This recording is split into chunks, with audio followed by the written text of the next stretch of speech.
ៀមរាបជាខេត្តដែលសម្បូរទៅដោយប្រាង្គប្រាសាទនិងភោគទ្រព្យធម្មជាតិជាច្រើនដែលទាក់ទាញភ្ញៀវទេសចរឲ្យធ្វើដំណើរទៅទស្សនានៅទីនោះ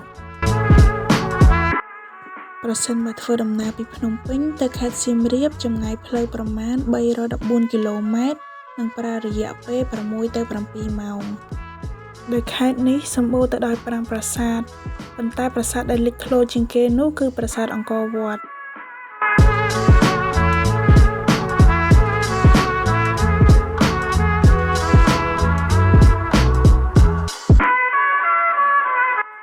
ប្រាសាទអង្គរវត្តត្រូវបានសាងសង់ឡើងនៅដើមសតវត្សទី12ក្នុងរាជ្យព្រះបាទសូរ្យវរ្ម័នទី2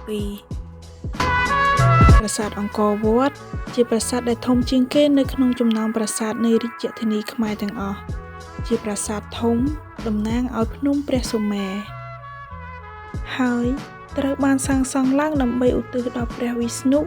ឬព្រះនរាយណ៍ដែលជាទេពប្រចាំទិសខាងលិចដែលជាហេតុនាំឲ្យប្រាសាទនេះបែរមុខទៅទិសខាងលិចមិនត្រឹមតែជាស្ថាបត្យកម្មដ៏អស្ចារ្យនោះទេតែប្រាសាទអង្គរវត្តក៏ជាប្រាសាទដ៏ល្អឯកនៅក្នុងសិល្បៈខ្មែរផងដែរដែលមានចម្លាក់ក្រឡោទាបនៅតាមជញ្ជាំងប្រាសាទតាមជញ្ជាំងនីមួយៗត្រូវបានឆ្លាក់ជារឿងដ៏ល្បីល្បាញរបស់